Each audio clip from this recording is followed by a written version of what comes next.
네, 반갑습니다. 오늘 정치발전소와 마포구 노동자종합지원센터가 함께 기획하고 이제 공동 주최하는 노동으로 세상 읽기 오늘 두 번째 시간입니다.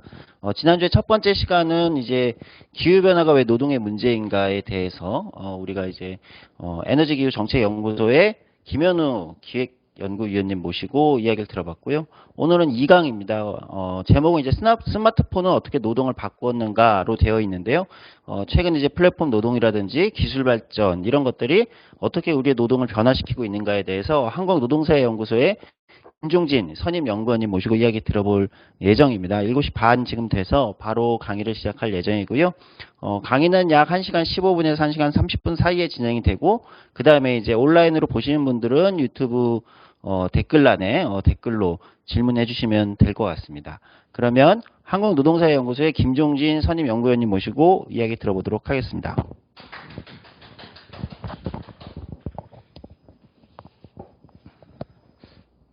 이렇게 뭐 이렇게 꽂아주기도 하고 그러는데 이렇게 정치발전소가 이렇게 AS가 불친절하네요.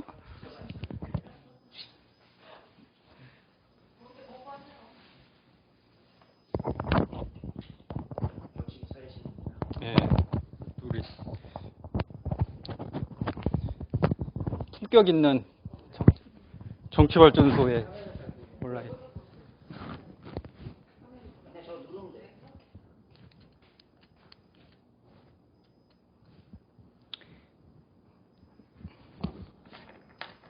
예, 그 서울시 마포 노동자 종합지원센터와 정치발전소가 공동으로 하는 강좌에 오늘 스마트폰은 어떻게 노동을 바꾸었나라는 주제로 변화하는 노동, 디지털 노동, 플랫폼 노동에 대해서 함께 내용을 다룰 한국노동사회연구소의 김종진 선임 연구위원입니다.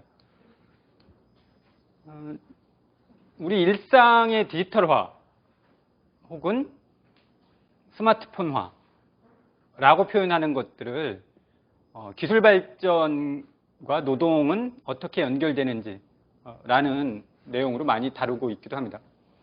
지금 슬라이드의 내용은 우리 인근의 주변에 주로 많이 접하고 있는 A은행의 지점, 영업점 사례입니다. 제 주거래 은행이기도 하고요. 그래서 자주 접하죠. 오늘 이 노동으로 세상 읽기 온라인 청중 그리고 오늘 오프라인으로 몇 분 와 계시는데요. 제가 한번 여쭤볼게요. 과연 당신은, 여러분은, 선생님들은, 귀하는 지난 한 달 동안 내가 이용했던 혹은 이용하고 있는 은행 지점 영업점을 지난 7, 8월에 몇 번 방문하셨나요?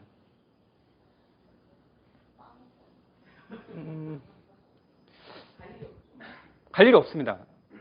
그만큼 과거에는 우리가 은행이라는 공간에 가서 다양한 업무를 뭐 공과금도 내기도 하고 혹은 입출금도 하기도 하고 다양한 보험이나 방카시랑스 같은 여러 상품들을 다루긴 하는데 특별한 일이 없으면 가질 않습니다. 그러면 제가 질문을 두 번째 할까요? KB국민은행은 왜 15,000명이나 되는 직원을 고용을 해야 되죠? 일반 시민들이 은행에 거의 오지 않는다면 내가 우리 직원을 7, 8천만 원 정도의 임금 급여를 주면서 왜 둬야 될까? 한 10여 년 전, 20년 전을 거슬러 올라가면 1997년, 98년 IMF 외환위기 전에는 은행 영업점 지점이라는 공간에 예를 들어서 한 20여 명이 근무를 하고 있었습니다. 근데 갈수록 ATM, 인터넷 뱅킹 혹은 최근에는 스마트폰 어플리케이션으로 저는 KB 리브라고 해서요. 어플리케이션을 다운받으면 비밀번호 6자리만 누르면 송금부터 다 처리할 수 있습니다. 은행 직원이 절반 이하로 줄어들었죠. 최근에는 디지털 은행 지점이라고 해서 우리가 소위 얘기하면 무인 점포, 은행 직원이 한 명도 없는 공간이 생기고 있습니다. 이게 단순히 은행만이 아니라 증권, 화재, 보험회사에도 마찬가지입니다. 근데 더 아이러니한 건요. 금융산업 종사자는 주지 않았어요. 우리가 소위 얘기하는 정규직 좋은 일자리는 절반 이하로 혹은 앞으로 갈수록 더 감소하지만 사후처리라고 하죠. 고객님 상품 가입하는데 만족하셨나요? 콜센터 직원. 그리고 연체 등을 갖다가 우리가 소위 얘기하면 따옴표 치고 채권 추심인처럼 돈을 왜 안 내세요? 이렇게 하면 신용불량자 됩니다. 라고 하는 분들까지 그런데 다 비정규직, 파견 혹은 협력업체 직원들로 활용이 되죠. 디지털 자동화 과정에서 좋은 일자리는 상실되고 직접 고용한 노동자가 아닌 협력업체 비정규직 파견 혹은 전혀 다른 기계로 우리의 일자리들이 대체되는 현상을 목도하고 있습니다. 스마트폰으로 다 은행 업무를 우리가 보기도 하니까요. 환전도 마찬가지죠. 금융산업을 쭉 흐름을 보면 아래와 같습니다. 1980년대부터 디지털 자동화가 끊임없이 진행이 됐고 최근에는 핀테크라는 우리 기술 발전 과정이 다양한 산업까지 연결되면서 이제는 은행이라는 공간이 아마 몇 년 지나면 우리가 다른 서비스를 받을 수도 있습니다. 그래서 영어로 얘기하면 은행 직원은 뱅커가 아니라 세일러가 될 수도 있어요. 은행에 가면 다양한 상품을 판매하는 곳으로. 그래서 우리의 직업의 미래, 소비 패턴, 이 자본의 변화하는 과정에서 일자리가 변화될 수도 있다는 흐름을 볼 수도 있는 것 같습니다. 저는 오늘 하루 동안 지갑을 꺼내지 않았거든요. 제 스마트폰으로 대중교통을 다 이용을 했으니까요. 화폐가 이용되지 않는 세상에서 노동의 방식은 어떻게 변할 것인지도 오늘 토론할 수 있을 것 같습니다. 대표적으로 노동 없는 기계제국이라고 하는 아마존고가 1980년대 뭐 익히 많은 사람들이 아십니다. 미국에서 오늘 이렇게 자그마한 정치발전소로 운영되지만 아마존고가 이제 서점으로 책을 판매하는 곳에서 출발을 해서 대형 유통 매장에서 지금은 금융산업부터 시작해서 아마존페이부터 모든 산업을 다 독식하는 세상이 왔죠. 산업구조가 제조업에서 서비스 산업으로 변화하기도 하고 거기서 일하는 사람의 양태 그리고 일자리는 상실되고 또 다른 일자리가 증가하는데 이 일자리는 젠더, 성별이 다르거나 혹은 고용 형태가 다르거나 일하는 방식이 바뀌는 현상도 우리가 이 아마존이라는 이 기업의 움직임의 형태에 따라서 볼 수 있습니다. 강의 자료에 있듯이 많은 분들이 몇 년 전에 깜짝 놀랐죠. 아마존 고 유통 매장에 직원이 한 명도 없는 내가 가서 쇼핑을 하면 자동으로 스마트폰에서 결제가 되는 그리고 아마존 북스라고 해서 이제 서점에 소위 말하면 책방에 코디네이터 책 판매 안내 계산 노동자가 한 명도 없는 지점을 영업점을 출점하기도 하고 아마존 바도 마찬가지입니다. 아마존 바에 이렇게 스마트폰을 딱 스캔하면 아이패드로 스캔하면 여기에 어떤 와인이 내가 좋아하는 게 몇 년도에 구매한 게 그리고 안주는 뭐가 있는 좋은지도 이렇게 추천을 하는 세상이 왔죠. 대단히 많이 변하고 있다. 최근에 한 자료에 의하면요. 우리가 온라인 쇼핑의 비율이 연평균 성장 이렇게 하는 게 한 32% 정도 된대요. 예전에는 이 PC로 온라인 주문하는데 대부분 다 아마 스마트폰으로 구매를 할 것 같습니다. 물론 이제 정치발전소 조성조 대표님은 클래식하게 직접 구매를 하시겠지만 다수의 사람들은 회사가 변화하고 있죠. 제가 좋은 표현은 아니지만 MZ세대라는 표현이 이 자본과 기업들이 빠르게 그 니즈에 맞게 변화하는 현상도 목도하고 있는 것 같습니다. 아마존판 한국 모델이 이제 쿠팡인 것처럼 이 가치사슬 우리가 이제 경제학에서 먹이사슬이라고 그러죠. 쉽게 말하면 밸류체인이라고 그러는데 우리가 아마존이라는 게 서점부터 출발을 해서 구독 그리고 도소매 유통업에서 수많은 우리가 인터넷 기술을 활용해서 다양한 산업으로 확산되고 있습니다. 그러니까 우리가 네이버가 물류 산업을 장악하고 웹소설까지 우리가 운영을 한다고 그러면 네이버는 IT 기업인가? 종합 기업인가? 그러니까 통계청이 이야기하는 표준 산업 분류도 이제는 바꿀 수 있죠. 유통업이 아니라 IT 기업이 유통업을 다루게 되고 거기서 일하는 자의 형태는 또 바뀌기 있기도 합니다. 한 6년 전쯤에 저희가 4차 산업혁명이라는 이야기를 들었고 거기에서는 이세돌이라는 바둑 천재가 알파고한테 지면서 AI한테 우리가 기계의 AI가 디지털이 우리의 일자리를 바꿀 수 있겠구나라는 충격을 받았던 거거든요.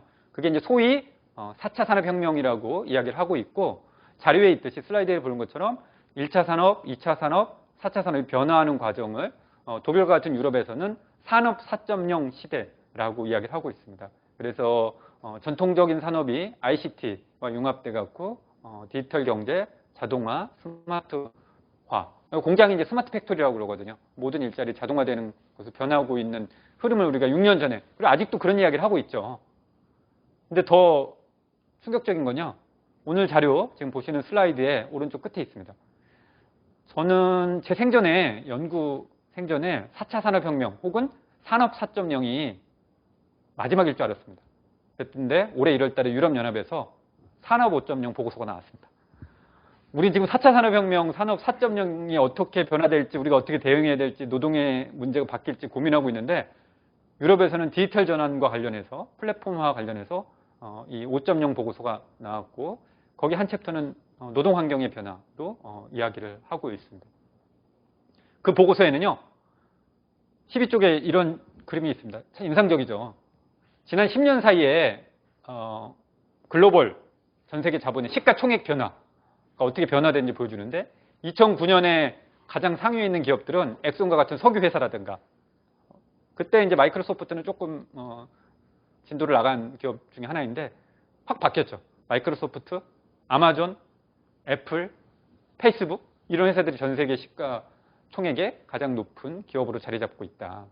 그런데 이런 기업들이 우리가 정보통신 기업만이 아니라 IT 기업을 기반으로 다른 유수의 산업들을 독식하고 있고, 이 과정에서 일하는 형태가 변화하고 있다라는 것입니다. 그러면서 4차 산업혁명을 이야기하면서 지난 4, 5년 동안 우리나라 국책연구기관에서 이렇게 비교를 하고 있습니다. 전통적인 일자리가 기계 자동화로 대체되고 있고, 우리나라가 OECD 평균 수준 정도로 와 있다. 근데 이게 더 가속화될 것이고, 특히 운수, 유통, 도소매업, 금융보험 등은 더 일자리가 상실될 위험성이 높다. 디지털 자동화로. 이것을 이용하는 시민, 주민, 국민들도, 노동자들도 다 자동화된 스마트폰으로 업무를 처리하고 구매를 하고 구독을 하고 있기 때문이죠. 한국이 싱가포르하고 마찬가지로 가장 로봇 도입수가 빠른 나라 중에 하나입니다. 그러니까 우리가 로봇 하면 무슨 이제 장치산업 로봇만 이야기를 하는데, 디지털화된 로봇까지 포함해서, 자동화된 로봇까지 포함을 해서 이렇게 빠르게 도입되고 있고요. 전 세계 주요 국가들, 선진국 다수의 국가들 보면 연평균 이 로봇 도입의 활용률은 52% 증가를 하고 있습니다. 과거에는 위험한 업무, 3D 업무에, 기피 업무, 위험한 업무에 로봇을 활용하거나 자동화 대체했다면, 지금은 이제 일상적인 일자리의 산업까지도 로봇이 대체되고 있죠.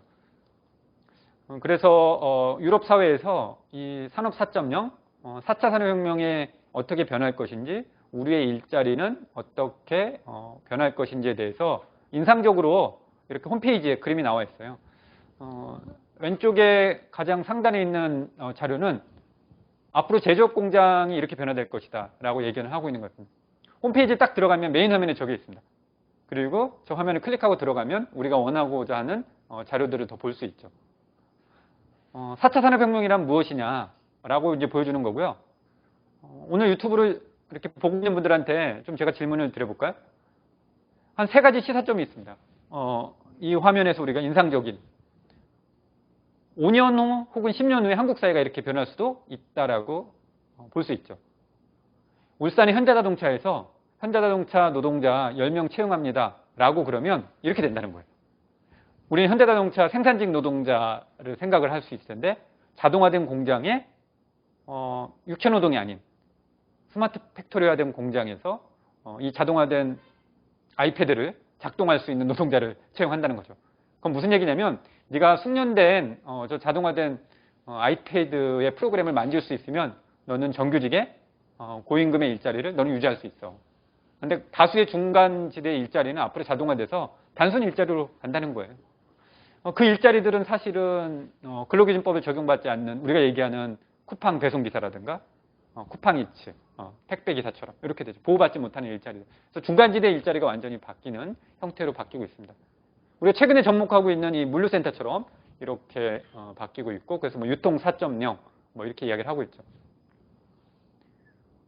백화점이나 마트에 가서 저희가 어느 특정 상품을 찾으려고 하는데 잘 안 보이거나 그러면 옆에 있는 직원한테 물어보잖아요. 이 제품이 없는데 어떡하냐. 그러면 잠깐만 기다려보세요. 제가 창고에 있는지 한번 찾아보겠습니다. 이제 그렇지 않는다는 거예요. 다 전자화돼서 이렇게 아이패드로 딱 스캔하면 여기에 어떤 제품이 몇 개가 있고 이런 걸 볼 수 있는 세상으로 올 수 있다라고 이야기를 하고 있습니다. 물론 이게 일부 과잉될 수도 있어요. 그래서 여러 학자들이 이야기를 하는데 이 프레이 오스본이라고 주류 경제학 학자들입니다. 우리로 얘기하면 대단히 친기업적 학자들이죠. 이 사람들이 쓴 논문은 뭐냐면 앞으로 인간의 일자리는 노동이 다 기계가 대체할 거다. 그때 위협적으로 이제 논문도 쓰고 이런 자료를 2007년 전후에 한국의 국책연구기관의 연구자들이 무비판적으로 활용을 했던 거예요.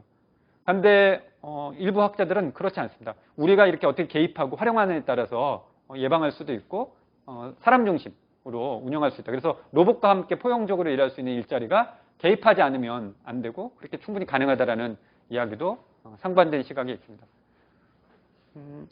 조금 정리를 하면 그래서 유엔 산하 전문기구인 국제노동기구 ILO나 OECD 경제협력개발기구, 월드뱅크와 같은 전 세계 다양한 국제기구에서 최근에 몇 차례 디지털 자동화 시대에 인간의 일하는 방식, 노동은 어떻게 변할 것인지 끊임없이 보고서나 리포트들이 나오고 있고 독일, 영국, 프랑스는 수년간 이런 걸 노사정 혹은 정부가 여러 학자들하고 시민들하고 논의해서 그것을 총리 혹은 대통령에게 제출해서 우리가 미래에 어떻게 일을 대처해야 될지 이런 보고서들이 나오고 있거든요. 근데 사실 한국은 이런 경험도 되게 일천합니다. 그리고 한 6개월 논의하다가 어떻게 됐는지 잘 모르죠. 저희가 2007년, 2008년에 4차 산업혁명위원회가 꾸려지면서 세상이 변할 것 같고 국가가 뭔가 할 것 같은데 지금 뭐 하고 있는지 잘 모르겠어요. 네. 이렇게 우리는 운영되고 있는 현상이기도 합니다. 대표적으로 산업은 이렇게 변화하고 있습니다. 과거에 우리는 외국의 기자재가 선박을 통해서 들어오고 항운업에서 인천 항운 부두에서 제품을 내리고 선적을 어떻게 할 것이고 이게 공장에 가서 제품을 만들고 그게 시내에 있는 대리점이나 혹은 백화점이나 마트 등에 이 쭉 이송 과정이 있으면서 소비자까지 가는 일관된 흐름이라고 얘기를 하거든요. 근데 이걸 하나의 통합된 시스템을 하는 것을 프리미먼트 서비스라고 그래요. 이게 전 세계적으로 가장 완성한 게 아마존입니다. 그리고 3년 전에 이 시스템을 한국에 정착시킨 게 쿠팡이고요. 그러면 제품이 들어올 때부터 고객한테 나갈 때까지 보면 각각의 고용 형태도 다 달라요. 가장 끝에 우리 집에 지금 택배를 제품을 배송하는 건 쿠팡 노동자들이죠. 쿠팡 플렉서, 플랫폼 노동자들.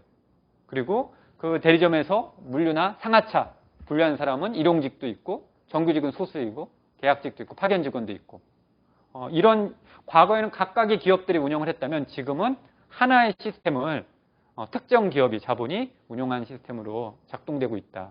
그러니까 우리가 어떤 제품을 과거에는 주문하고 생산할 때 다른 기업에서 만들거나 서비스를 제공하거나 물류 이송하는 시스템이었는데 지금은 이제 그렇지 않습니다. 그래서 우리의 일터가 파편화되고 있다. 이런 것을 이제 균열 일터라는 이야기도 하고 있고요. 최근에 이 데이비드 와이라는 교수가 한국에 와서 강연도 하고 이제 그런 적이 있습니다. 이 책을 보면 사실은 20년 전에 미국 사회가 이렇게 변하고 있는데 지금 한국이 그렇게 고스란히 반영되어 있는 것도 확인할 수 있는 현상이기도 합니다. 정치발전소에서 한번 제가 강연도 하고 그랬는데요. 로마드랜드라고 책도 있고 영화도 있죠. 미국의 이렇게 지도 51개 연방주에 아마존 물류센터에 사람들이 어떻게 채용하는지 이렇게 클릭하면 볼 수 있습니다. 그래서 언제든지 우리가 채용할 수 있고 이 물류센터에서 일하는 노동자들이 은퇴한 노동자들이 캠핑족들이 일하는 모습을 보고 있는데 우리는 또 전혀 상반돼요. 우리는 은퇴한 노동자를 모집하는 게 아니라 20, 30대 청년부터 다양한 노동자들을 채용을 하고 있고 최근에 한국 사회에서 다양한 문제가 제기되고도 했습니다. 이렇게 자동화돼서 일하는 시스템이 아마존 물류 창고이고요. 한국의 쿠팡부터 마켓컬리까지 그 시스템이 고스란히 이식된 일터의 현장이기도 합니다. 37도에도 에어컨이 없죠. 아마존도. 쿠팡도 없었고 최근에 사회적으로 문제가 되니까 선풍기 100대 한돈 놔줬다고 언론에서 이렇게 난 적도 있습니다. 아이러니한 건 10시간 이상 힘들게 일을 하다 보니까 뭐 견딜 수가 없죠. 근데 우리하고 상반된 건 이게 우리가 따로 해야 되는지 잘 모르겠지만 아마존 물류창고에는 그 타이레놀 같은 걸 먹을 수 있는 자판기가 있습니다. 그래서 탁탁 하면 2알 먹고 견디고 이럴 수 있죠. 그래서 야 진짜 이제 아마존은 도대체 인간이 일할 수 없는 곳이구나 이렇게 생각을 하고 있는데 쿠팡이 그대로 따라한다는 모습도 볼 수 있습니다. 그래서 아마존의 표현은 한때는 이런 적이 있었어요. 열심히 일하세요. 즐기세요. 우리는 역사를 만들고 있습니다. 이부프로텐이 있어서 감사합니다. 이게 타이레놀 우리가 해열 진통제 2가지 버전 중에 하나였거든요. 그래서 앞으로 물류를 장악하는 기업이 모든 산업을 장악한다 이렇게 이야기도 하고 있고요. 이 자료는 2019년 국제노동기구 ILO가 100주년이 돼서 100주년 산업안전보건 보고서가 있는데 거기에서 표지입니다. 그래서 모든 수준의 노동자들이 노동안전이 보장돼야 되고 일할 권리가 존중되는 문화가 필요하다. 이런 것들이 이제 물류 현장에서 우리가 확인할 수 있는 변화되는 일터 현장이기도 합니다. 최근에 그래서 한 신문에서 이렇게 얘기를 했죠. 그래서 핀테크와 연결된 아마존이나 쿠팡 같은 기업들이 주식을 상장해서 꽤 많은 이윤을 향유하지만 노동자들에게 정당한 보상 혹은 질 좋은 일자리는 제공하지 않는 것 같다는 비판도 하고 있고요.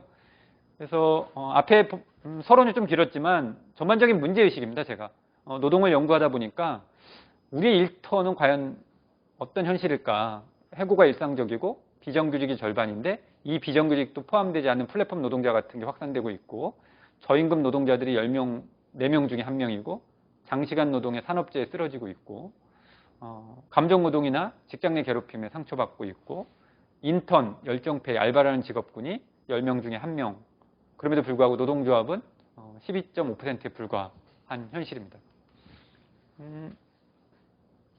많은 분들이 보셨기도 했는데요. 오늘 이 2편의 영화를 시작으로 스마트폰은 노동을 어떻게 바꾸는가를 본격적으로 더 풀어보려고 합니다. 켄 로치 감독의 미안해 유리키라는 영화가 있습니다. 그죠? 1년 반 전인가 개봉을 했는데 우리에게는 뭐 나다니엘 브레이크나 더 전에는 빵과장미와 같은 영화로 더 익숙하기도 한데 이분이 이제 노동자 출신의 BBC PD였고 다양한 현실적인 영화를 만들었는데 택배 노동자, 플랫폼 노동자 얘기잖아요. 이 주인공이 이제 택배 기사인데 이 영화의 앞에 2분 30초에는요. 딱 영화가 시작될 때 그 영화 2분 30초에 이 리키가 취업하려고 하는데 그 회사의 중간 관리자하고 대화의 모습은 내가 노동자가 아니라는 걸 다 증명하는 대화가 나옵니다. 귀하고 나는 파트너입니다. 일을 하려고 그러면 이 택배 차량이 필요한데 필요하면 우리가 리스를 해주겠습니다. 그리고 이 기자재가 문제가 있으면 배송할 수도 있고요. 그게 다 노동자 아님을 증명하는 내용들이 나오거든요. 그래서 앞으로의 우리의 일자리는 이렇게 플랫폼 노동자로 다 변화되고 있다라는 미안해 리키를 보시면 사실은 우리가 플랫폼 노동에서 어떤 해법이 필요하고 우리의 일자리가 어떻게 변화될지도 이렇게 볼 수 있습니다. 또 하나는 리프트 기사 우버. 리프트가 이제 유럽이나 미국과 같은데 이제 중요한 우리는 카카오 택시를 많이 이용하지만 사실은 유럽이나 미국에서는 우버 리프트를 많이 이용을 하는데 덴젤 워싱턴이라는 영화 배우가 나오는 더 이퀄라이저 2 영화입니다. 의외로 안 본 분들이 많더라고요. 근데 영화 자체보다는 여기에서도 딱 영화 한 편이 이 플랫폼 노동자에 대해서 나오고 있는데요.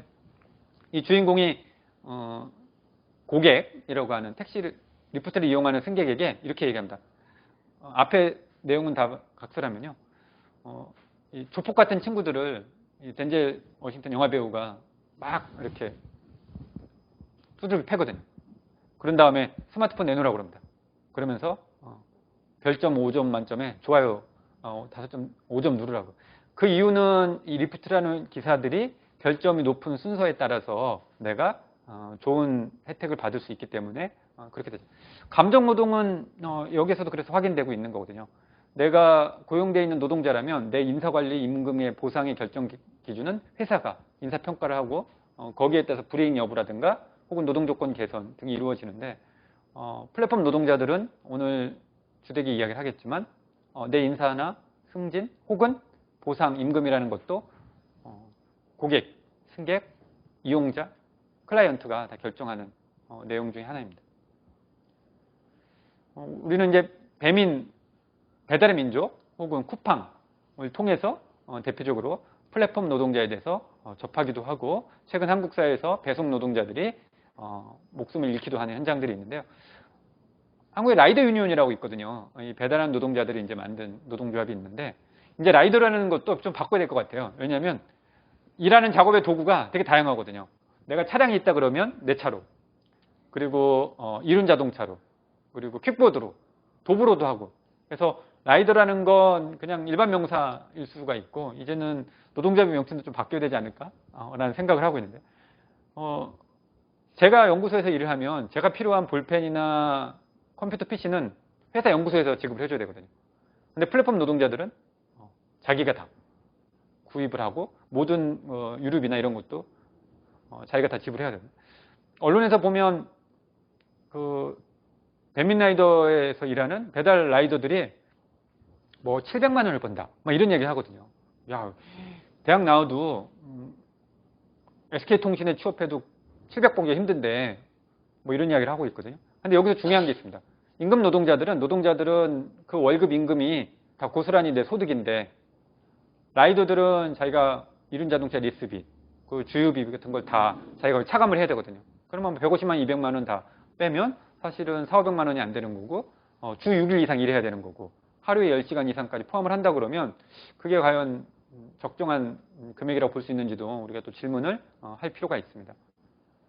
그리고 최근에 우리는 근로기준법에 노동자들은 하루 8시간, 주 5일, 40시간이 법정 근로시간이고 일주일에 12시간을 초과할 수 없는 52시간 규정이 있는데 플랫폼 노동자들, 배송, 가사 서비스와 같은 다양한 플랫폼 노동자들은 이 규정에도 적용받지 않고 있거든요. 그럼 이런 문제는 우리가 어떻게 해야 되는지. 그나마 과연 최근에 택배 기사, 택배 노동자들이 과로로 13분 이상 돌아가시니까 정부에서 대책을 내놓은 게 60시간 이상 근무하지 않도록 하는 정도가 해당 기준이거든요. 여러분들 60시간이 어떤 기준인가 아세요? 우리한테는? 과로사의 기준입니다. 과로사의 기준. 근데 그게 60시간 이상 시키면 안 된다는 게 제가 쓰러지면 지난 3개월 평균 일하다가 쓰러졌는데 3개월 평균 60시간 일했다. 김종진이라는 연구원 너 과로사 인정해야 돼. 이 기준이 60시간인데 택배기사에게 60시간까지 일해도 된다고 하는 거 우리 사회에서 어떤 의미인지도 사실은 필요하죠. 잠깐 좀 다른 얘기를 하면요. 한국의 근로기준법에는 법정 근로시간이 8시간, 유럽의 다수는 7시간입니다. 우리는 그래서 일주일에 40시간, 유럽의 다수 국가는 35시간. 우리는 1년 동안 열심히 일하면 연차 휴가가 15일, 유럽 평균은 25일에서 28일. 우리는 52시간까지 가능할 수 있고 일주일, 얘네는 48시간. 우리는 과로사의 기준이 60시간, 얘네들은 52시간. 일하다가 다쳐갖고 1년 동안 일을 못한 쉰 병가를 낸 게 우리는 이틀, 프랑스는 18일. 이게 우리가 어떻게 생각해야 될지. 그런데 이 방금 말씀드린 모든 일하는 시간과 관련된 것들을 플랫폼 노동자는 다 적용받지 않죠. 근로자가 아니니까. 일하는 사각지대 다 있다 이렇게 볼 수 있습니다. 그래서 일자리 지도를 좀 변화하는 걸 보여주는 게 오늘 전반적인 내용을 풀어가는 데 도움이 될 것 같은데요. 소위 노동시장에서 좋은 일자리를 1차 노동시장이라고 그럽니다. 300인 이상의 대기업의 공공부분의 일자리가 있는데 10%에 불과합니다. 대기업의 비정규직이라든가 하청, 중소기업의 정규직, 비정규직 10명 중에 9명이 여기서 일을 하거든요. 그래서 이걸 2차 노동시장이라고 합니다. 그래서 한국의 좋은 1차 노동시장은 소수이고 다수는 2차 노동시장이다. 그래서 1차 노동시장과 2차 노동시장의 격차, 그래서 이중구조화라는 표현을 이야기를 했는데 최근 10여 년 사이에 디지털화, 자동화 기술 발전 과정에서 이 일자리 지도가 변화하고 있습니다. 특수고용 노동자, 플랫폼 노동자, 프리랜서와 같은 노동자들이 600명이 넘고 있거든요. 그러면 2차 노동시장에서 일하는 비정규직 규모하고 거의 같은. 그래서 저는 최근에 3중 노동시장으로 이야기해야 되는 거 아니냐 이런 이야기도 하고 있고, 특히 3중 노동시장에서 일하는 노동자들은 디지털 플랫폼 노동에서 일하는 노동자들이 많다라는 것입니다. 법의 사각지대, 노동 밖의 노동, 제도 밖의 노동이라고도 이야기를 하고 있습니다. 방금 말씀드린 내용을 조금 더 단순화하면 이렇게 도용할 수 있을 것 같습니다. 월급 받고 일하는 노동자들, 근로기준법을 적용받는 노동자들이 약 2천만 명이라면 노동법을 적용받지 않는 노동자들을 이제 비임금 노동자라고 제가 표현합니다. 약 680만 명 정도 됩니다. 특수고용 노동자, 대리기사, 퀵서비스, 골프장 경기보조원 등에서 이 특수고용 노동자들이 165만 명이고요. 제가 가로치고 특례에 64만 명이라는 건 그중에 산재보험을 적용받는 국가가 산업안전보건법 특별예외조항을 적용받는 인원은 이 중에 64만 명 정도밖에 안 됩니다. 플랫폼 노동자는 최소 22만 명에서 179만 명까지 추계를 지금 하고 있고 서울에는 46만 명 정도 됩니다. 프리랜서가 예술인 7만 명 포함해서 400만 명. 그러면 대한민국에 우리가 비정규직이라는 고용 형태의 종사상주의가 800만 명 가까이 되거든요. 그런데 비임금 노동자가 600만 명 가까이 되고 이들의 노동의 다수는 디지털 노동이죠. 그래서 외국의 문헌들을 보면 재미있는 표현이 많습니다. 디지털 부둣가라는 표현도 써요. 네, 우리가 산업혁명 초기에 부둣가에 가서 부둣가에서 야 오늘 일거리가 뭐야? 이렇게 일을 찰러 하루하루 나가서 부둣가인데 지금은 디지털 부둣가라는 표현도 쓰고 있고 이렇게 클릭 노동이라는 표현도 많이 쓰고 있어요. 이렇게 컴퓨터나 스마트폰으로 클릭하고 일을 하는 이따 좀 설명드리겠지만 그래서 재미있는 표현들이 많죠. 착잡하긴 하지만 이런 일자리로 변화하고 있기도 합니다. 더 중요한 건요. 이 도형에서 정규직, 비정규직 우리가 이제 비정규직도 심각하게 보고 있지만 이 일자리가 오른쪽으로 더 확대되는 게 아니라 오른쪽에 있는 특수고용 플랫폼 프리랜서 일자리가 더 왼쪽을 잠식하죠. 그래서 우리가 지금 이 변화하는 상황에서 제도와 보호를 어떻게 해야 될 것인지가 핵심이기도 합니다. 국제노동기구 ILO에서 올해 2월 달에 보고서가 나왔는데요. 전 세계 100여 개국 이상 우리나라 포함해서 조사를 했는데 앞으로 플랫폼 노동이 보편적 일자리가 될 수가 있다. 이렇게 조심스럽게 전망을 하고 있고 중요한 건 안전망이 없는 일자리이다. 12,000명 조사했는데 꽤 심각하게 논의되고 있습니다.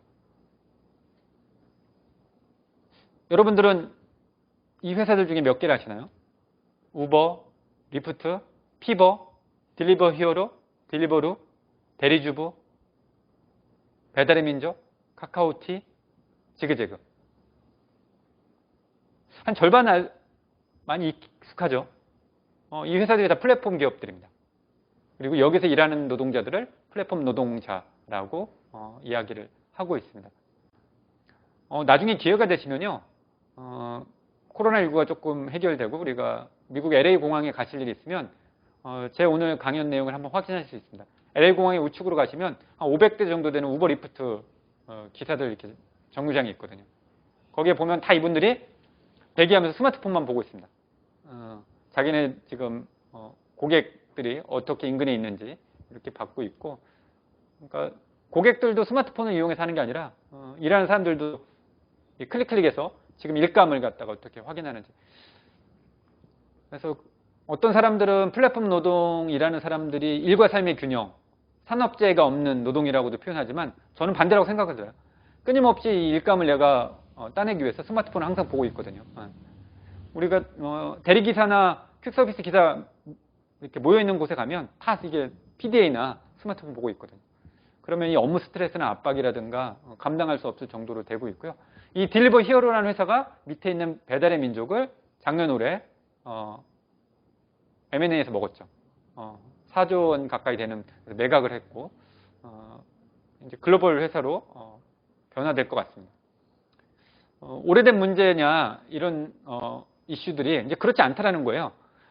저희가 10여 년 전에 중국집이나 치킨이나 피자를 배달할 때 배달한 일하고 크게 변하지 않았었거든요. 근데 일하는 방식이 바뀌었을 뿐이고, 근데 과거에는 아르바이트나 일용직이라 하더라도 근로기준법을 적용받았다면 지금 일하는 사람들은 근로기준법을 적용받지 않는 문제가 있다는 겁니다. 사각지대가 아니라 앞에 제도 밖의 노동이고, 우리가 그래서 제도와 정책과 운동이 어떻게 필요한지 시사점이 있을 것 같습니다. 최근에 OECD에서 그래서 한 4년 전부터 온라인 노동 지수라고 이렇게 홈페이지에서 이렇게 쭉 그 추이를 보고 있습니다. 그래프에 보시듯이 연평균 26% 성장하고 있고요. 끊임없이 앞으로 이 플랫폼 노동은 더 성장할 수 있다 이렇게 볼 수 있는 현상 중에 하나입니다. 그러면 어느 정도 되느냐 규모가 플랫폼 노동자들은 유럽 사회에 보면 평균 한 11% 정도 취업자 중에 이렇게 해당이 되는데 한국은 작년 조사에 의하면 한 7.6% 정도 이렇게 해당됩니다. 평균 한 10명 중에 1명 정도가 지금 일하는 사람들 중에 플랫폼 노동이 되고 있고 더 확대될 수 있다. 그래서 이 슬라이드에 제가 표현했죠. 디지털 부득과 일감 찾는 가상 이민들 이렇게 끊임없이 되고 있습니다. 예전 자료이긴 하지만 2017년에서 2018년 보면 조금 보라색으로 진한 표현이 전년 대비 이 플랫폼 노동자들이 확대되는 추이를 국가별로 보면 거의 다 이제 확대되고 있습니다. 서울은 약 46만 명 정도 되고 우리나라 한국 기준으로 보면 179만 명 정도 됩니다. 전자상거래 앱을 이용하는 사람을 차감하면 179만 명 정도 이렇게 될 수 있다고 이렇게 규모 추정을 할 수 있고요. 조금 더 오늘 강의를 접하는 분들에게 제가 편하게 보여주기 위해서 이렇게 좀 펼쳐봤습니다. 그러면 저희가 정규직부터 쭉 가면 계약직, 시간제 파트타임, 파견업체에서 이용하는 파견 노동까지 여기까지가 저희가 근로기준법을 적용받는 노동자들이거든요. 그런데 중간에 다수를 차지하고 있는 특수고용이나 플랫폼 노동자들, 프리랜서들은 아무런 보호밖에 없고 그래서 저희가 노동조합도 사실은 왼쪽에 치우쳐 있고 근로기준법이나 사회보장 모든 제도가 왼쪽에 있기 때문에 오른쪽 끝에 있는 무급가족 종사자나 1인 자영업자, 독립노동자까지도 앞으로는 모든 제도가 포괄해야 된다. 이렇게 변화해야 된다라고 볼 수 있죠. 그래서 국제노동기구 ILO나 정책적 용어로는 의존적 노동자, 의존적 자영업자, 종속적 자영업자라는 표현도 쓰고 있습니다. 플랫폼 노동은요. 웹 기반, 온라인 기반 플랫폼 노동과 지역, 오프라인, 호출형 플랫폼 노동으로 나뉩니다. 그러니까 저희가 익숙한 타다 혹은 배달의 민족, 카카오, 대리주부, 청소연구소 이렇게 일하는 사람은요. 업무 지시나 일감은 온라인을 통해서 스마트 어플리케이션을 통해서 하지만 일을 수행하는 것은 일의 결과 제공, 서비스의 제공은 오프라인에서 이루어지죠. 이게 이제 지역 기반 플랫폼 노동입니다. 근데 더 앞으로 확산될 것은 온라인, 웹 기반 플랫폼 노동이에요. 일감도, 일도, 프로젝트도 온라인에서 찾고 업무 수행도 온라인 가상 사이버에서 이루어지죠. 만날 일도 사실은 없고요. 대표적으로 우리가 익숙한 많이 아실지 모르겠지만 크몽, 숨고, 바벨탑, 위시캡, 플리토, 크라우드웍스, 크라우드 소싱, 이랜서 이런 회사들이 대표적으로 온라인 플랫폼 기업들입니다. 오늘 제 앞에 있는 분들은 끄떡끄떡을 하시는데 이게 잘 이렇게 세상하고 조응하지 못하는 것 같아요. 저게 뭔 소리야? 그런데 우리는 오히려 더 배달의 민족, 부릉, 타다, 대리주부, 청소연구소 여기에 익숙하죠. 사실은요. 저희가 노동 관점에서 보면 지역 기반, 위치 기반, 장소 기반 오프라인 플랫폼 노동은 노동자예요. 그런데 자본가 기업이 사용자에서 책임을 회피하기 위해서 비용을 절감하기 위해서 이 기술을 활용할 뿐이죠. 그런데 온라인 플랫폼 노동은 프리랜서 성격이 강하고 진짜 우리가 근로기준법을 적용해야 되나 마나 이런 성격도 있습니다. 자발적도 플랫폼 노동도 꽤 있고요. 그래서 좀 분리해서 볼 필요도 있습니다. 어떤 책에는 그래서 지역 기반 오프라인 플랫폼 노동을 긱노동이라는 표현도 씁니다. 긱이라는 건요. GIG인데 1920년대 때 미국의 뉴올리언즈나 이런 데서 재즈가 유명한 도시에서 오늘 하루 종일 카페를 운영하는데 재즈 하는 사람 필요하거든요. 음악 하는 사람들이. 근데 정규 고용하기는 좀 부담될 수도 있고 그래서 야, 너 점심시간에 카페에 와서 한 2-3시간 음악 이렇게 재즈 하고 가. 그렇게 하는 사람은 이제 긱. 더 이제 일상적 쉬운 용어로 하면 원포인트로 잠깐만. 그래서 긱노동 했다고 그러거든요. 근데 플랫폼 노동을 그래서 긱노동이라고 합니다. 이게 무슨 얘기냐면 일시적으로 간헐적으로 하는 건데 근데 사실 우리 배달 라이더들 보면 일시적이가 않잖아요. 거의 다수는 사실은 생계형에 가깝기도 하고 오늘도 정치발전소 마포구 노동자 종합지원센터 오늘 제가 긱노동을 하고 있습니다. 네. 그렇기 때문에 저는 이제 노동자에서 권리를 인정받아야 되는데 제가 번역도 잠깐 틈틈이 한다. 이런 부업 성격이 더 강할 수가 있는 것이고 그러면 접근 방식도 좀 다를 수가 있겠다라는 것도 할 수 있습니다. 일하는 방식을 이 자료처럼 보면요. 변하지 않았습니다. 고객, 시민, 소비자들이 과거에는 음식을 전화로 직접 하고 음식점에 했다면 거기에서 고용된 노동자들이 음식을 제공해 주죠. 피자 배달도 마찬가지고 중국집도 마찬가지고 치킨도. 근데 그 사이에 배달앱이 스마트폰 어플리케이션이 생긴 거고 배달 대행업체가 생기면서 플랫폼 기업이 생기면서 변화된 건 딱히 없는데 이런 구도가 생기죠. 그래서 산업 구조가 변화하고 기술 발전 과정에서 일하는 방식이 해체되거나 변화되면서 전통적인 계약을 우리가 근로계약이라고 합니다. 그런데 전통계약이 아닌 표준계약이나 위탁계약, 비즈니스 계약을 하게 되고 모든 노동자로서 적용받아야 될 권리가 상실하는 이런 현상을 우리가 일하는 생태계가 변화되고 있다. 이렇게 볼 수 있고요. 조금 더 쉽게 보면 이렇게 됩니다. 배민라이도 쿠팡이라는 플랫폼 기업이 플랫폼 경제가 만들어지면서 제가 1, 2로 나눴습니다. 플랫폼 노동 1, 플랫폼 노동 2. 1 같은 방식도 가능하다는 거예요. 그러니까 배달의 민족이 직접 고용하면 됩니다. 풀타임이나 파트타임 혹은 정규직이나 계약직 형태로. 그런데 지금의 거의 다수는 90% 가까이 거의 플랫폼 노동 2라는 방식. 즉 너는 사업자야. 개인 사업자지 자영업자지. 그리고 근로계약이 아니라 표준계약 체결해. 위탁계약 체결해. 대표적으로 배민커넥터, 쿠팡이츠 이런 사람들이죠. 이런 일이 더 확장되고 있고 모든 권리를 일하다가 다쳐도 산재보험 적용받지 못하고 근데 최근 한국 사회에서 특수고용 노동자나 플랫폼 노동자들에게 산재보험 고용보험을 적용하려는 지금 흐름이 생기고 있고 일부 택배기사 등은 적용하고 있기도 합니다. 이게 이제 지역 기반 플랫폼 노동입니다. 또 하나는 대표적으로 이 사례를 제가 많이 강의할 때 언급하는데요. 논문에도 좀 언급한 적도 있습니다. 리멤버라는 회사인데요. 예전에 저희가 한 10년 전쯤에 제가 강연을 하거나 토론에서 발표를 하면 오신 분들이 다음에 한번 연락하고 싶다고 하면서 명함을 주십니다. 그럼 저도 이제 명함을 주고 받거든요. 그럼 사무실에 가서 제 명함꽂이 이렇게 꽂아놨어요. 그리고 조금 이분은 좀 스마트폰에 나도 전화번호를 등록해야겠다. 그럼 이제 이 정도거든요. 근데 최근엔 그렇지 않죠. 제 스마트폰에 리멤버라는 어플리케이션 다운받은 게 있고 거기에 명함을 찰칵 찍습니다. 스마트폰으로. 그럼 자동적으로 그 사람의 이메일 주소, 사무실, 개인 직책까지 다 제 스마트폰에 딱 클릭하면 개똥이 누구 이렇게 되죠. 근데 여러분 아세요? 이게 AI가 자동적으로 다 입력해 주는 게 아닙니다. 리멤버라는 회사가 계약한 8,000명의 전국의 타이피스트가 김종진 개똥이 이렇게 하고 쭉 하는 겁니다. 그럼 어떤 문제가 생길까요? 이메일 주소가 가끔 오타가 있을 수가 있어요. 영어가요. 닷컴에 컴자가 이제 알파벳 M이 아니라 N일 수가 있고 그래서 끊임없이 지난 수년 동안 검수 과정을 거치고 이렇게 하는데 8,000명이라는 사람이 집에서 혹은 카페에서 딱 뜨면 딱 클릭해갖고 제 명함을 이렇게 하는 거죠. 지금 거의 99% OCR이라고 해서 AI가 다 읽습니다. 한 1%만 읽게 되면 앞으로 1년 내에 저는 이 리멤버에서 계약한 8천여 명의 이 타이피스트라고 표현하는 작업자라고 표현하는 참여자라고 표현하는 사람들이 일자리를 상실하겠죠. 그게 주업이든 부업이든 한 건에 몇 원 안 됩니다. 또 그럼 이 사람들 어떻게 될까요? 저는 저희 연구소가 만약에 폐업한다. 그러면 저는 4대 보험 중에 고용보험을 가입했기 때문에 실업급여를 받습니다. 9개월 동안 최저임금 이상의 수준으로. 그러면서 그 최저임금의 적용 수준의 실업급여를 받으면서 재취업에 모색을 하는 생계를 보존하겠죠. 근데 이 리멤버라는 사람들은 플랫폼 노동자이기 때문에 고용보험에 가입되어 있지도 않고 그러면 실업급여도 받지 못하는 문제가 이런 문제가 사회적 안전망의 배제를 받는 엄청 많습니다. 이사 서비스부터 시작해서 지금 재능기부 프로그램까지 하고 최근에 더 재밌는 건요. 펫 플랫폼이 생겼어요.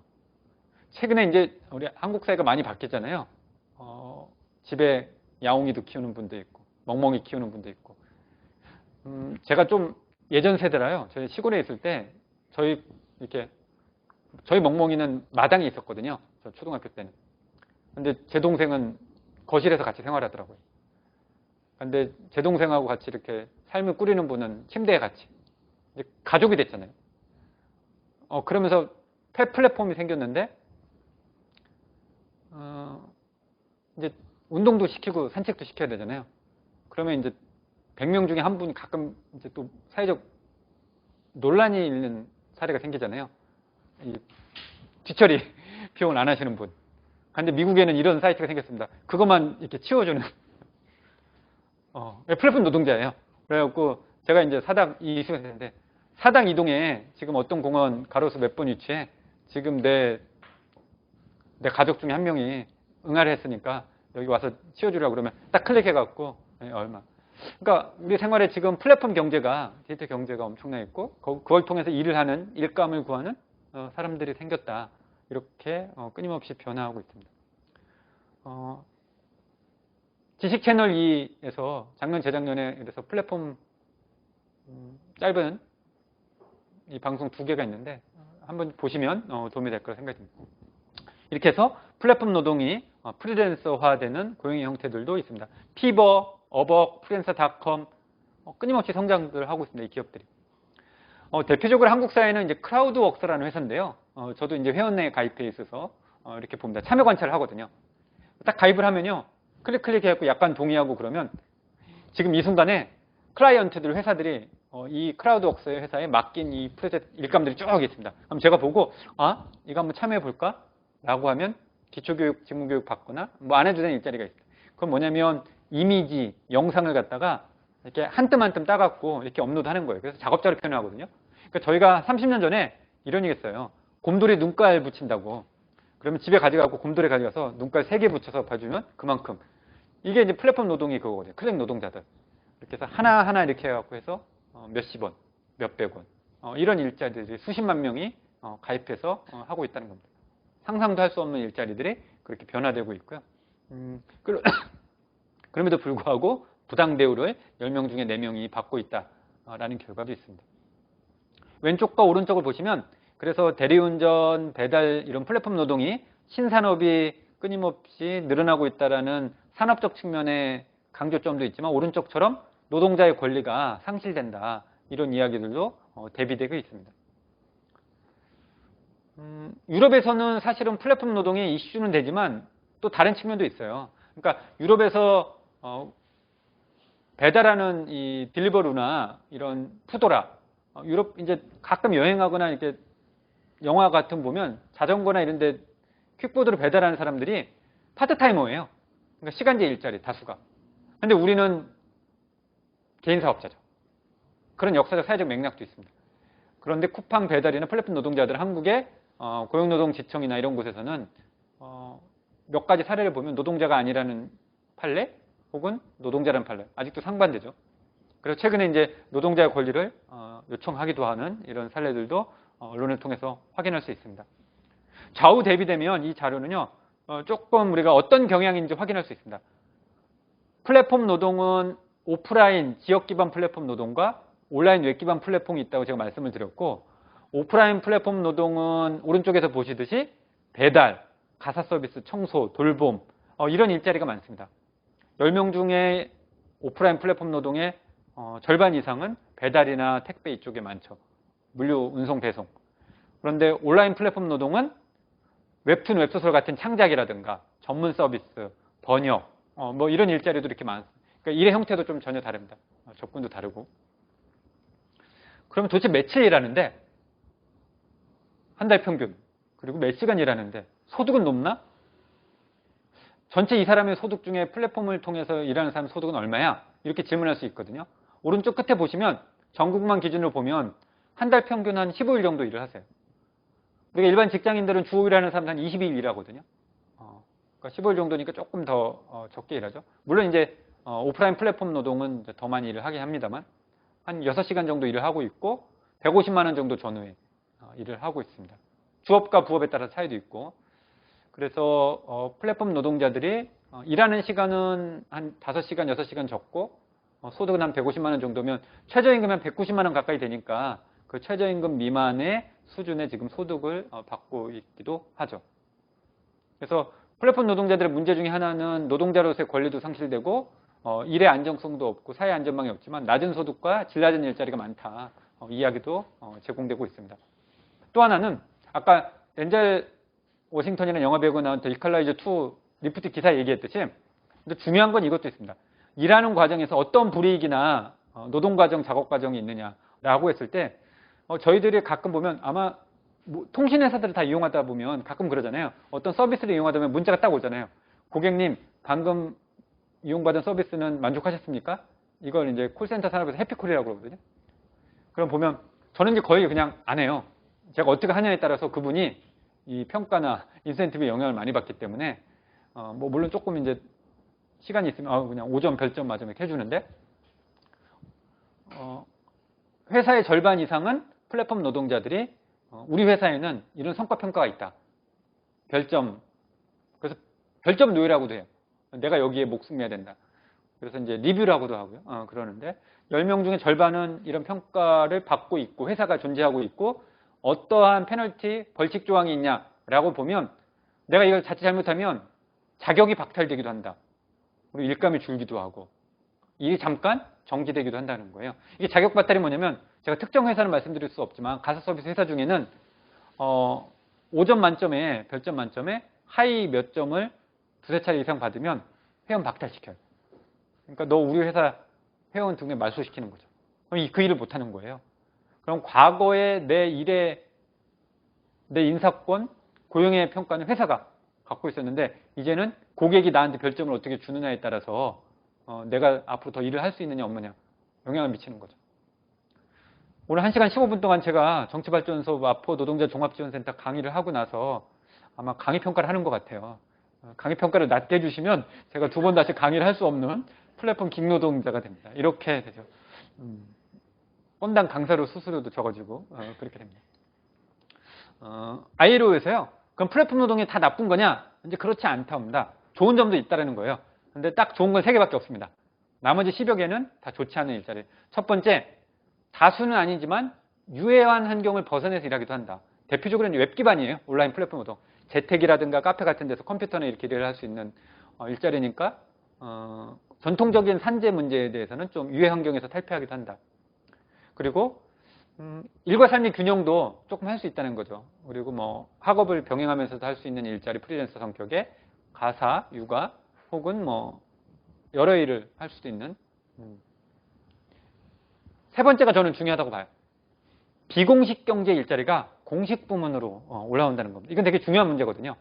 그러니까 제가 예를 들어서 크라우드웍스의 플랫폼 노동자들 회원을 가입하거든요. 그러면 이번 달에 소득이 60만 원이었다. 그러면 크라우드웍스가 세금을 공제해요. 이거 공식 경제로 잡히는 거죠. 비공식 경제의 일은 어둠의 경제라고 해서 저희가 현금 검대하고 세금도 잘 포함.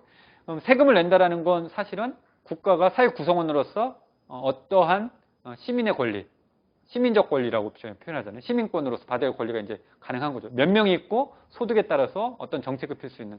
그래서 저는 유일하게 사실은 이 공식 부분의 경제로 이루어지고 그렇기 때문에 당연히 크몽에서 일하는 사람이거나 크라우드웍스에 일하는 플랫폼 노동자들도 사회보험의 보장의 권리라든가 이런 거 다 줘야 된다.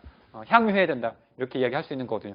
그런데 ILO 국제노동기구가 이야기하는 장애 요인들은 산업안전의 문제, 근로계약도 체결하지 않거나 안전보건 그리고 병가 휴가조차도 없고 개인적 장비들도 내가 다 사야 되고 이런 문제들이 있습니다.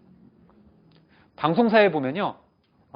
이 고급 카메라, 옛날 카메라가 아니라 좋은 카메라로 막 이렇게 하는 사람들이 있는데 이 프리랜서들이 다 하거든요. 방송사 정규직들이 하는 게 아니라. 그러면 과거에 내가 KBS에 카메라 기자로 감독으로 들어간다 그러면 KBS는 그 기자재를 사줘야 되는 거예요. 근데 프리랜서는 자기가 그 장비를 해야 되죠. 현장 가서 딱 하다가 만약에 이 카메라가 놓쳐갖고 렌즈가 깨졌다. 그러면 다 개인이 해야 되는 이런 문제가 우리가 프리랜서의 문제가 있는 거잖아요. 기자재부터 시작해서 이런 문제는 어떻게 할 거냐라는 문제들이 사실은 있기도 합니다. 그래서 나라별 성격도 좀 다른 것 같아요.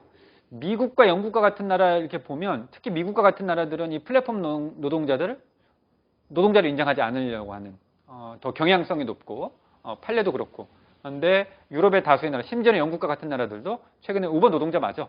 그리고 노동자 만들면 노동자를 인정하고 단체협약 체결하라는 최근에 그래서 우버 기사 이제 영국사에서 최초로 이제 단체협약에 체결했던 사례들도 있는 것 같습니다. 그러니까 노동조합을 할 권리는 근로자냐 아니냐는 이제 벗어났다는 거예요. 지난 100년의 역사에서.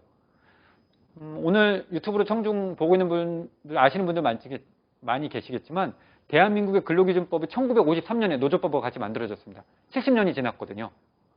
70년 전에 우리의 산업, 공장에서 일하는 노동자의 권리의 방식과 일하는 방식과 지금 전혀 다른 방식으로 됐다면 법도 거기에 맞게 되죠. 그런데 산업과 기술은 빠르게 변화하고 있는데 법제도는 따라가지 못하는 이거 사회과학에서 이제 지체된 적응이라고 표현을 하고 있습니다. 그래서 일하는 방식이 다른다 하더라도 권리는 시민권은 동등하게 줄 필요가 있다라는 것이 우리가 여기서 볼 내용 중에 하나입니다. 최근에 보면 서울, 경기도 같은 지방정부가 더 이렇게 빠르게 변화하고 있는 것 같아요. 적어도 계약은 체결해야 되지 않느냐. 근로자로서의 계약을 못한다면 표준계약이라도 체결하는 거 맞다. 아니, 동작구에서 일하는 배달 라이더하고 폭파구에서 일하는 배달 라이더가 한 건당 수수료가 한 건당 했을 때 나한테 돌아온 소득, 보수가 다를 필요가 없지 않느냐라고 이야기를 하고 있거든요. 제가 조금 더 보수적으로 일해도 이건 자본주의 사회에서 맞거든요. 자본주의 상거를 하더라도 계약을 하잖아요. 여러분들 혹시 전월세나 집 매매할 때 계약 다 체결하잖아요. 안 하는 사람이 어디 있어요? 그리고 중고차에 가서 차를 사더라도 매매 계약을 다 하고. 그런데 어떻게 일하는 사람들이 표준계약을 체결하지 않을 수가 있나요? 국가가? 이런 문제가 있는 거고. 여기에서 공정거래 질서라는 건요. 우월적 지위에서 하지 말아야 할 것. 우월적 지위로 시켜서는 안 될 것. 위법적인 걸 하지 말라는 거거든요. 표준계약은. 근데 플랫폼 노동자의 절반이 표준계약도 없다. 과연 그럼 우리가 플랫폼 경제가 과연 혁신과 우리가 기술 발전의 긍정성만 있는지도 사실은 표현합니다. 제가 다양한 곳에 토론하게 되면 플랫폼 기업들이 하는 말이 이거예요. 이렇게 뭐 표준계약을 체결하려고 하거나 노동자들의 권리를 이야기하면 혁신을 저해한다든가 규제를 왜 이렇게 만들려고 하냐 꼭 이런 얘기만 하거든요. 그리고 또 하나는 글로벌 기업들하고 싸우고 있는데 왜 국내 기업이 역차별 얘기하느냐. 이 세 가지가 어떻게 변하지도 않는 레퍼토리인 것 같아요. 아니 그런데 표준계약이 무슨 규제이며 그리고 이 계약의 조건이 근로기준법 상회하는 조건이 아니거든요. 일하는 시간은 몇 시간으로 할 것이며 단가는 몇 시간으로 할 것인지 우월적 지위관계를 하지 말라는 것들인데 그걸 이야기하는 게 그리고 역차별 이야기하는데 역과 정의 모르겠어요. 저는 쿠팡이 한국 기업이라고 생각하지 않는데 사람들이 착각하는 것 같다라는 생각도 하고 있습니다. 이거 보십시오. 수수료. 저희가요 알선업체를 통해서 직업 알선업체를 통해서 일하더라도 국제노동기구 ILO나 우리나라 건설 일용자도 일하를 못 되게 돼 있거든요. 그러니까 내가 10,000원을 번다 그러면 저 알선업체들이 1,000원 이상 가져가면 안 돼요. 우리가 알선업체 직업안정법에 의해서. 근데 보면 이 자료에 보면 적게는 10%에서 많게는 20, 30% 다 천차만별이잖아요. 그러니까 제가 번역을 하면 번역을 의뢰한 사람이 10,000원을 냈는데 그 회사에 플랫폼 기업에 2, 3천원을 떼어가고 나한테는 6,000원, 7,000원을 준다는 거잖아요.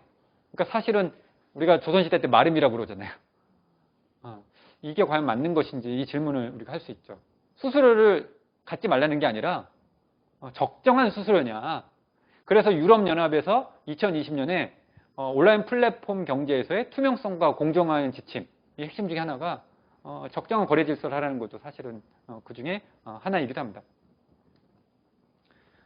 미국의 한 보고서의 결과는요. 우버가 직접 노동자로 근로계약을 체결했을 때와 근로계약을 체결할 때 딱 계산을 다 한 거예요. 그랬더니 우버라는 기업이 이렇게 향유한다.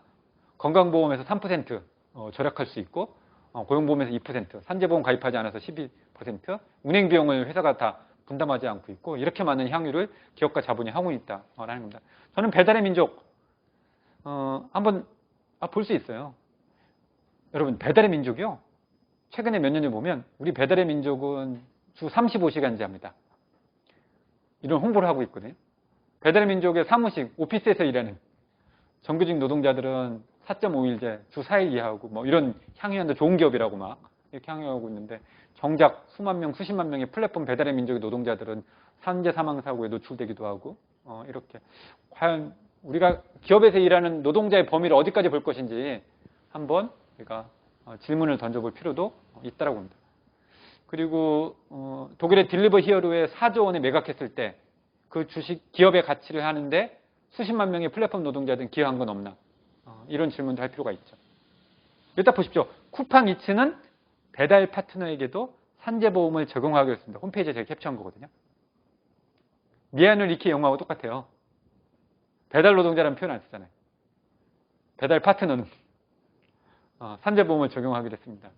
이렇게 표현을 하고 있죠.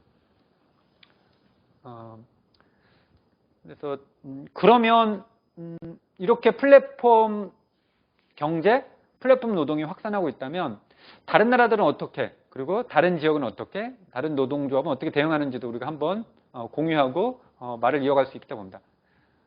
이탈리아라는 나라가 우리가 조금 예의주시할 수 있는데 여기가 협동조합도 대단히 활성화되어 있고요. 사회적 기업도 활성화되어 있는 나라이기도 하고 도시 수준에서 로컬 수준에서 대단히 역동적인 모델을 많이 만들고 있는데요. 라치오주의 볼로냐라는 도시인데요. 2020년에 플랫폼 노동자, 특히 라이더입니다. 이 볼로냐 시에서 시의회가 적극적으로 나서서 시정부를 끌어들이고 배달 회사를 들여서 도시에서의 플랫폼 노동자들의 기본적인 원칙에 대한 헌장을 체결했어요. 네, 그래서 디지털 노동권이라는 개념으로 해서 7가지 핵심적인 우리가 원칙을 체결하고 여기에 대해서 이행하여도 적극적으로 노력하자. 그러면서 시민들한테 그래요. 여기에 같이 협약을 체결하는데 동의하지 않는 기업들 애용하지 마십시오. 시민 여러분. 공정한 임금 보수를 지급할 문제, 그리고 차별을 하면 안 되는 거, 그리고 작업수단, 이륜차를 회사가 제공해야 되는 거. 근데 여러분 재밌습니다. 두 번째, 제가 하고 싶은 얘기. 기후수당을 지급하라는 거예요. 폭염 혹한기에, 야, 37주에도 일한다면 이건 정상적인 조건에서 일하지 않는 거 아닌가? 그래서 최근에 전 조금 더 나갈 때 보는데 저희가 지금 아마 지금 정치발전소하고 마포 노동자 종합지원센터 1강의 핵심이 기후위기와 관련된 우리가 어떻게 봐야 될지 정의로운 전환도 이야기하고 그러는데 저는 플랫폼 노동도 맞다고 봅니다. 그래서 낮은 수준에서는 기후수당을 줘야 된다고 생각하지만 저는 일정 정도의 온도가 37도 이상, 35도 이상 어떤 우리가 합의점을 한다면 이때 한 5시간, 3시간은 잠시 잠깐 그리고 어쩔 수 없이 필수 불가결의 서비스를 제공할 때는 더 많은 인력 채용할 수당을 지급해야 된다는 거. 그리고 12월 1월 혹한기 때 영하 7도 이상 뭐 이럴 때는 잠시 그리고 어쩔 수 없이 또 일할 필요가 있다면 더 많은 인력 혹은 더 많은 서비스. 야 그러면 그 비용 어떻게 할 건데? 라고 했을 때 저는 그래서 디지털 플랫폼세를 거둬야 될 필요성이 있지 않나라는 지적을 하고 있습니다. 향유를 많이 한 기업에게 5% 15%에서 거기에 비용을 하는 사회적 환류라고 하는 이런 작업을 우리가 고민할 필요가 있겠다라고 얘기합니다. 유럽에서 과거에 사회복지 특정 목적 기금이라든가 환경세 이렇게 얘기했듯이 이렇게 변화하는 기술 발전 과정에서 조심스럽게 구글세 얘기하듯이 저는 디지털 플랫폼 노동세를 걷어서 이런 어떤 우리가 다양한 상상력에 현실 가능한 접근으로 할 필요가 있다라고 생각을 합니다. 그리고 덴마크라는 곳에서 가사 서비스, 우리로 얘기하면 청소연구소, 대리주부 미소, 째까가고, 집사의 집 이렇게 이사하는 가사 서비스 노동자들이 덴마크 노동조합에 가입한 회사하고 히퍼라는 회사 기업에서 동일한 근로자와 노동자와 동일한 조건을 향유하는 단체 협약을 체결하기도 한 사례도 있습니다. 그러니까 지역 차원의 노사정 헌장, 디지털 헌장 협약 그리고 노동조합을 만들어서 결성해서 노동자들의 권리를 향유하는 사례도 있고요. 이건 미국의 이제 사례입니다. 전반적으로 제가 보면 미국의 몇몇 도시들이 되게 선제적인데요. 그 중에 하나가 캘리포니아입니다. 이 캘리포니아라는 도시가요, 재밌는데 앞에 1강하고도 연결돼요.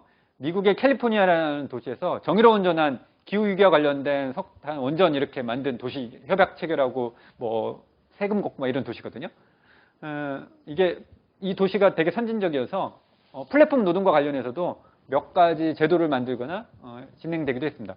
대표적으로 오늘 공유할 내용은 캘리포니아 AB5법이에요. 이게 AB가 뭔가 저도 이렇게 찾아봤더니 우리 국회 법이 상정하면 제 145 이렇게 했잖아요. 이게 그 이름이더라고요. 5번째 법안이라는 거고 빨간색으로 제가 표현했는데요. 이 법안 핵심은 ABC 테스트. ABC를 통과하지 않으면 네가 고용한 사람은 우버 기사는 노동자야. 그러니까 저희가 보통요 일을 하다가 임금은 제대로 못 받거나 일하다가 다치면 저희는 저 월급 못 받았어요. 고용노동부에 모동 요구하는 걸 당사자가 증명해야 돼요. 그런데 미국은 이 플랫폼 노동자들이나 자영업자들과 관련된 법률 AB5법은 회사가 야 회사가 지시명령 하고 있어 안 하고 있어. 그리고 이 업무 이외의 업무까지 시켜 안 시켜. 그리고 독립적인 일을 고객과 이루어지고 있어 없어. 이 A, B, C를 다 통과하면 야 우버 기사 니네 노동자 맞아. 이렇게 하는 겁니다. 하나라도 통과하지 못하면 자영업자 개인 노동자고 다 통과하면 노동자 이렇게 보는 거죠. 그래서 캘리포니아주 의원이 법안을 상정했는데 주지사가 이렇게 사인한 내용이었고 1년 반 전에 우리 사회 화제가 됐죠. 경향신문에도 나오고 노동운동이나 학계에서도 캘리포니아 AB5과 같은 법을 만들 필요가 있다. 근데 이게 아이러니하게도요. 미국도 자본 경영계가 있잖아요. 행정소송에서 지금 현재 시행되지 못하고 계류 중입니다. 어떻게 될지 봐야 될 것 같고요. 바이든 정부에서 조금 힘을 얻어서 어떻게 주정부, 연방정부까지 갈지는 좀 지켜봐야 될 것 같고요. 이런 흐름에 따라서 국제노동기구 ILO에서 2019년에 오른쪽 상단에 있는 저 표지가요. 100주년 보고서입니다. 1919년에 ILO가 1호 협약을 체결하면서 100년이 됐고 1919년에 산업화 초기에 일하는 방식에서 2020년 현재 즈음에는 새로운 일하는 방식 그리고 앞으로는 더 디지털 경제에 일하는 방식이 바뀌기 때문에 우리가 다양한 고민을 해야 된다. 근데 이 보고서예요. 한 50페이지짜리 영문 보고서인데 전 세계 190개 국가 나라들이 봐야 되니까 대단히 심플하게 썼습니다. 간단 명료하게. 근데 그 책의 절반 정도에 가면 플랫폼 노동이 언급되어 있는데 무려 5줄이 플랫폼 노동과 관련된 거예요. 그러면요. 임금과 관련된 거, 노동시간, 고용, 환경과 관련된 다양한 10가지 내용을 다루는데 국제노동기구가 무려 5줄이 넘는 내용을 플랫폼 노동을 언급했다는 건 앞으로 변하는 환경에서 대단히 중요한 일자리다. 이렇게 볼 수 있습니다. 간단히 소개만 드리면요. 플랫폼 노동은 경계를 초월한다. 왜냐하면 가끔 보면요. 저희 웹 기반 플랫폼 노동에 크몬 같은 데 등록되어 있는 사람들 보면 독일에 유학 가 있는 유학생들이에요. 그러면서 독일어 번역해주고. 그러면 한국에 있는 법 적용받지 않잖아요. 예컨대. 그러니까 경계를 초월하기도 하고 시공간을 초월하기도 하고 자국법을 적용받지도 않고 그렇기 때문에 모니터링도 안 되고 우리가 그래서 예의주시해야 된다. 이런 언급들이 되어 있습니다. 또 하나는요. 오늘 강의 초반에 제가 얘기할 때 우리는 4차 산업혁명 얘기하는데 유럽연합에서 5차 산업혁명 보고서가 이제 나오기 시작했다고 그러잖아요. 그 페이지에 요 그래프가 있습니다. 잠깐 설명드리면요. 우리가 죽지 않고 일할 권리, 위험의 외주와 중대기업 처벌법 얘기가 한국 사회 최근에 몇 년 동안 화제였잖아요. 이게 이제 치명적 사고입니다. 치명적 사고. 유럽의 회원국들한테 주요 회원국에 조사를 했더니 파란색 그래프가 각 업종별로 치명적 사고가 높은 거예요. 근데 지금 5차 산업혁명 시기에 유럽 사회에서 주시한 건 비치명적 사고도 같이 예의주시해야 된다. 그러면 비치명적 사고는 뭐냐면 3일 이하에 결근이나 이런 사고로 정신건강 등에 의해서 이루어지는데 대표적으로 보면 보건복지업이라든가 음식 숙박업이라든가 유통업 이런 데 보면 비치명적 사고가 더 많죠. 그리고 앞으로 디지털 경제사에서는 이런 일하는 환경에서 산업재해, 노동안전 문제가 심각해질 수 있다는 이야기도 나오고 있습니다. 미래 일자리. 이런 거죠, 대표적으로. 오늘 제가 1시간 반 동안 정치발전소 강연을 했는데 너무 온라인 줌으로 강연하는데 스트레스 받고 내가 다음번에 강연 제안이 올 때 또 해야 될까 말아야 될까? 이런 고민 속에서 있는 것도 사실은 스트레스, 정신건강 이렇게 될 수 있겠죠. 웃으라고 이야기했는데 한 분만 웃으셔갖고 강사가 좀 당황스럽긴 합니다. 제가. 그래서 작년 12월에 정부에서 플랫폼 경제와 플랫폼 노동자들에 대한 대책이 나오긴 했습니다. 그런데 법안이 마련돼야 되거나 노동자들이 생각하기에는 아직도 미흡한 정책들이 많이 포함되어 있어서 조금 더 내용이 보강될 내용이 많기도 합니다.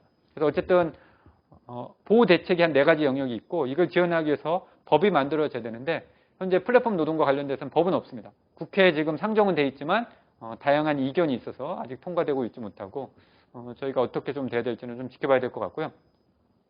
그래서 4가지로 제가 오늘 강연을 이제 마무리할 시간이 돼서 하면 한 4가지 지금 질문 겸 함께 토론거리가 있는 것 같아요. AI, 인공지능, 기술 발전이라는 가치 기준은 우리가 어디에 둘 것이라든지 우버를 우리가 반대하는 게 아닌데 우버 기사들이 노동자로서 시민으로서 하는 권리를 다 박탈한다면 우리가 이 산업이 맞나? 이런 질문이죠. 두 번째, 우리의 미래의 직업은 어떻게 바뀔 것인지 일자리가 이런 질문도 해볼 수가 있습니다. 10년 전에는 치킨 배달하는 사람이 노동자였는데 지금은 플랫폼 노동자로 노동자가 아닌 자로 된다라는 모습이죠. 약사가 앞으로는 없어진다는 이야기도 많습니다. 그리고 특히 부산에 있는 A 종합병원에는 자판기에서 약을 준다고 하더라고요. 그런 문제들도 있죠. 그리고 플랫폼 노동의 노동 안정이 노동자들의 안전, 산업재해 문제가 전통적인 안전만이 아니라 비전통적인 문제들도 포함되어 있기도 하죠. 그리고 플랫폼 노동자들의 노동 기본권은 우리가 전통적인 어떤 노동 3권이 아니라 디지털 노동 기본권으로 어떻게 우리가 향유할 수 있을지 논의가 좀 필요하다. 그래서 미래를 생각하고 행동하기라는 표현으로 제가 오늘 강연에 1시간 10분 정도 마무리를 했습니다. 최근에 제가 쓴 몇 가지 칼럼을 자료로 좀 공유하려던 거고요. 그래서 저는 쿠팡의 약탈적 비즈니스 모델과 노동 착취라는 다소 강하게 썼습니다. 앞에 전문의 칼럼 내용은 뭐냐면요. 아마존 비즈니스 모델하고 똑같아요. 핀테크 운영하는 거, 물류센터 운영하는 거, 소수의 10%도 안 되는 정규직 고용하고 다 일용직이라든가 계약직이라든가 플랫폼 노동자들을 향유하는 한 7, 8개가 그대로 운영하는 것들이 있고 앞으로 이런 시스템이 한국의 비즈니스 경제를 장악할 것이라는 이야기도 하고 있습니다.